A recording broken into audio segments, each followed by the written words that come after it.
On this episode of Common Man, we go to Vegas. Go to Vegas. Good morning, folks. It is currently 3 o'clock in the morning, September 25th. This is the official start of the journey to Las Vegas, baby. I'm tired, but I'm excited. I'm gonna go pick up Kendall, and then we're gonna pick up Kyle and his dad, and then it's time to fly to Vegas. All right, guys, see you there. Chicka.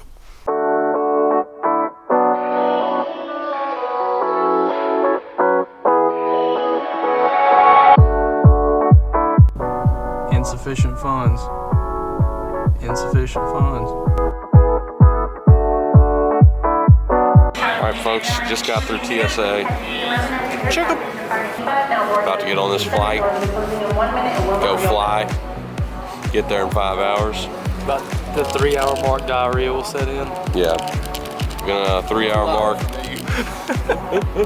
The 3-hour awkward moment when you're in the middle seat and you gotta get by people to go to the bathroom. That happens on a 5-hour trip. All right, see you in Vegas. Check 'em. See you in Vegas. See you there.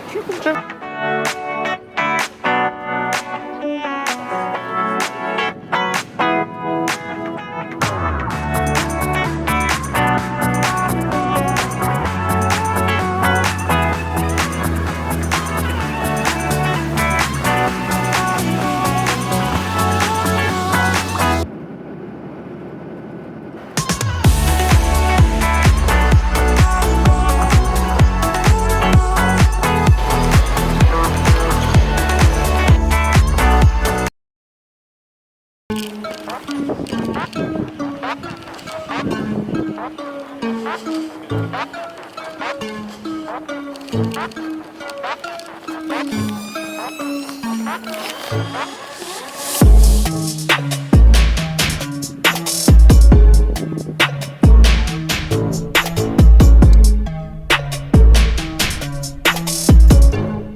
Gets up there. 20, 30 yards and then I lose the fight.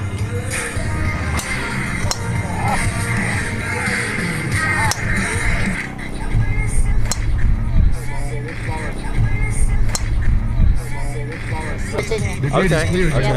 Fire away. That's in here. Here goes.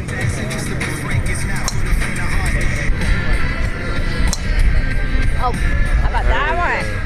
There we go, Saunders. Uh-oh, that one's out. Stay in the wind. All right, so we have Reed, Russell, Will Hogan, Justin James. Looks like they've won all first of their top three. And then you got Ryan Steenberg, Ken Monroe, And then just on the edge of the cut here, we have Brandon Saunders, Jeff Brumley, Richard Meikle, and Jeff Gavin.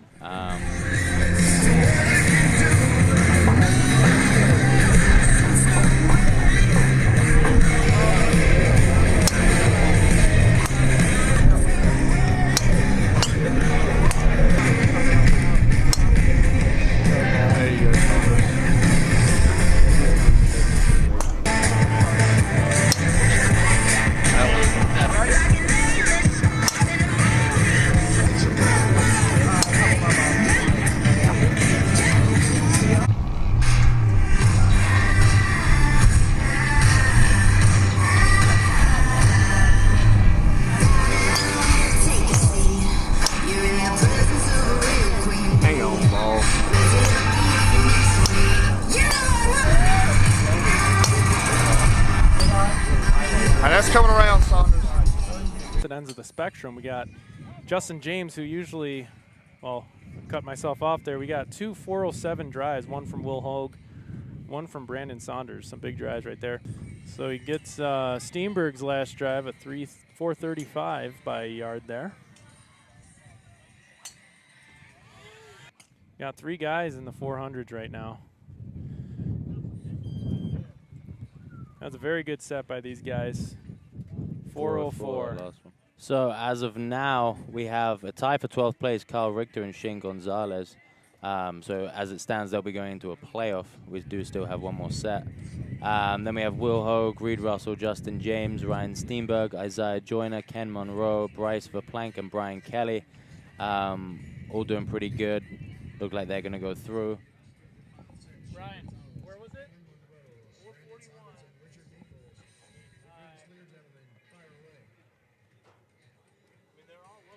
There's like 8 guys out there looking for it. They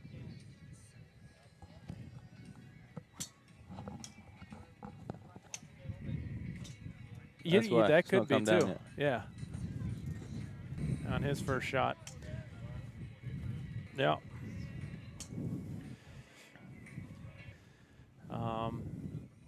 One Stop Power Shop's a great grid too. I mean, and you know, the locals love to come out and support the sport and watch guys drop bombs. And Andrew Eigner, Brandon Saunders, let's hear it for them, everybody. The grid is clear, gentlemen. Fire away.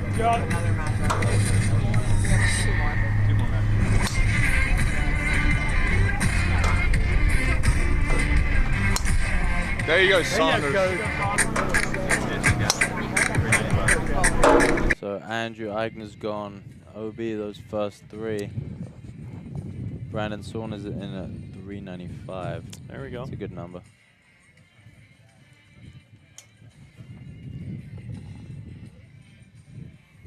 Yeah, 395 is a very good number to put up in this situation.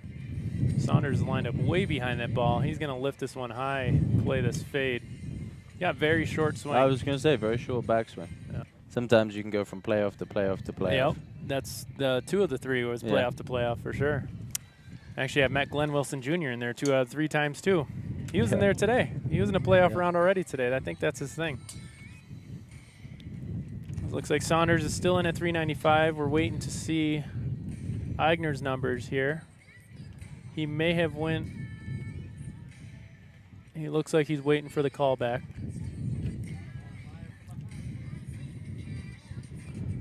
I think Brandon Saunders is taking that one.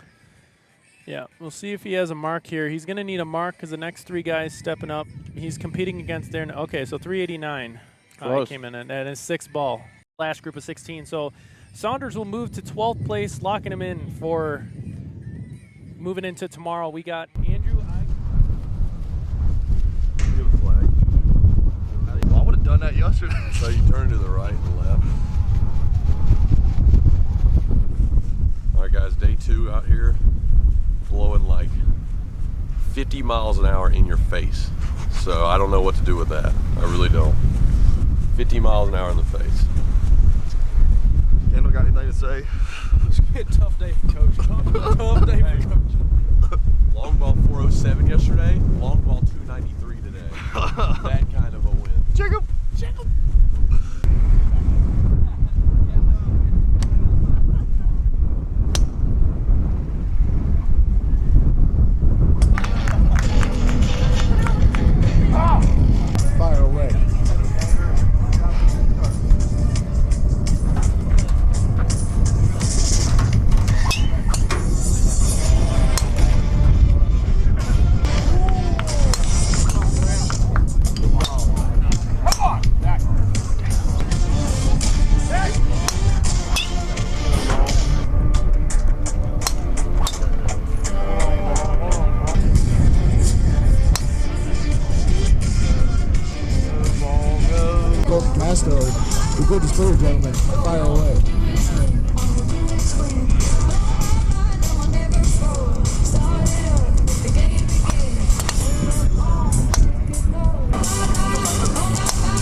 you probably don't want people to know, but he ended up just picking up the tab, and thank you for that. Like, he really appreciates just the guys. It's really cool. Like, people don't really know that this is a brotherhood. Like, I'm going to go compete against Glenn here in a little bit, and obviously you want to beat each other up, but like it's just when we got we have just as much fun on the tee as we do, aside from it. It really is a big family.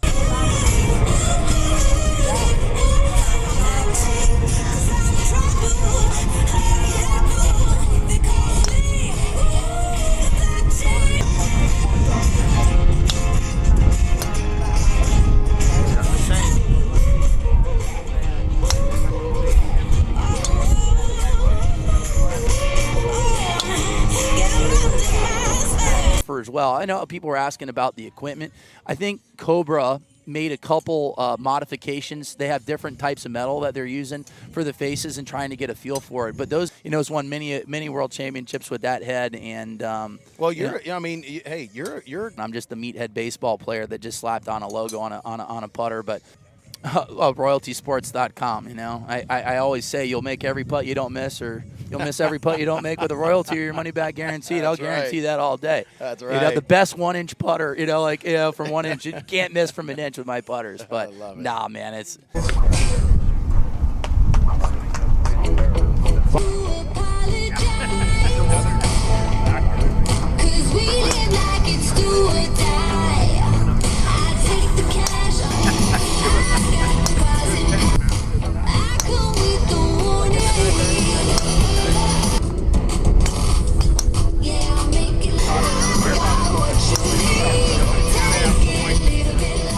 Venture off to St. Thomas, both the families that we've tried to make an annual thing. That's business clear, gentlemen. Fire away.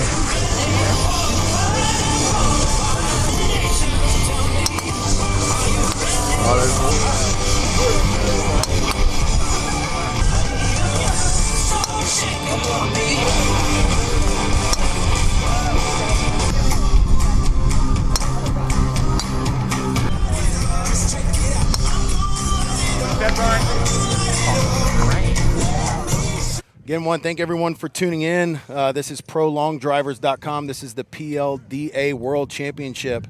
We are going to have 3 more groups this afternoon in the open division. We will have one kicking off here at 10:45, I believe. 10:45. I believe so. 10:45, 1:30, and then 3:45. What's going on, everybody? I am safely back home. I know this is kind of a weird spot to end this video, but honestly, after probably hitting 300 drivers 3 days in a row, practice round, first round, and second round, I was honestly pretty exhausted after the entire experience. So that's kind of why I'm going to do this from the house. First of all, just want to say a huge thank you to everybody who's watching this video, who watched me live compete. It's unbelievable after each round how many texts I got, how many messages I got, how much support. It really meant a lot to me, and I felt the support as I competed, as I finished each round, and I went back to the hotel. And so I just can't thank you enough for watching live, supporting me, and just watching me on this journey. So that's first thing. Second of all, had a great experience. I probably finished somewhere around 48 to probably somewhere around 50 out of 80 competitors. I learned a lot. I didn't feel like I was too far behind a lot of the competition, but the margin of error out there is so small, and there's not a whole lot of difference between like the 35th best person and the 60th best person. So you really had to be on and had to bring it. Unfortunately for me, on the second day, I really didn't feel like I had my A stuff until that last set. As you saw, that was my best set of the second day. Wind was howling, 30 miles an hour in our face the entire time. I've probably never hit into a headwind like that in my life. It was crazy. I probably lost out because I just didn't have my A game until that last set. Whereas the first day, I really felt like I hit the ball great. I just had a really tough grouping, and it was just, it was just a deep field altogether. So where do I go from now, right? I learned that I definitely feel like I competed. I felt like I belonged. I felt like I could have finished better with what I already have. Definitely learned a lot. The guys at the top not only have a lot of power, but they have great golf swings. Very mechanically sound. You can be as strong as you want, but if you want to hit the ball far, you've got to hit the ball in the center of the club face. So the guys that were at the top, your Kyle Berkshire, your Justin James, your Bryson Dechambeau, all these guys, they hit it far consistently because they have a great golf swing first, and then second of all, they have a lot of power. So I do want to continue on this journey. For me, what I noticed is, one, I've got to get faster, and I think the only way I can get faster is if I mechanically make my golf swing better. I've got to work on the basics. I have a very handsy swing. I don't really use my body a lot. A lot of these guys, I mean, they just, the way they torque and turn, and I mean, I don't know how they even square the club face up. It's insane. But I think for me to gain speed, I've got to learn how to use my body more. I'm 6'4", and I don't really use that to my advantage. So this year is going to be a lot of working on things that are boring. Technique, mechanics, timing, just things that, the little things that add up. Because I don't think I can really gain speed with the current swing I have. I think I'm maxing out the swing I have. I take the club back not very far, which means I don't have a lot of time to gain speed. I notice a lot of the guys, the further they take the club back, the more time they have to generate that speed. So going forward, this year's going to be all about mechanics, getting better fundamentally at golf. And yeah, I definitely think I'm going to continue this journey, continue working out, continue chasing speed. It was an awesome stage to compete on, and I'd love to compete there again with more ability. So that's kind of where I'm standing with it. I had a great time. It was great to see the guys at the top, and I look forward to competing this year. So a lot of this year will be about me trying to get a better golf swing. So if you're into that kind of stuff, stay tuned and keep watching the videos, keep liking, keep subscribing. It helps me out. And yeah, once again, I just really appreciate all you guys tuning in. I mean, I really felt it. Saw comments on the YouTube live video, got text afterwards. So I can't say thank you enough to the support I had, and hopefully you continue following me along for the journey. All right, guys, see you later. CHICKEM!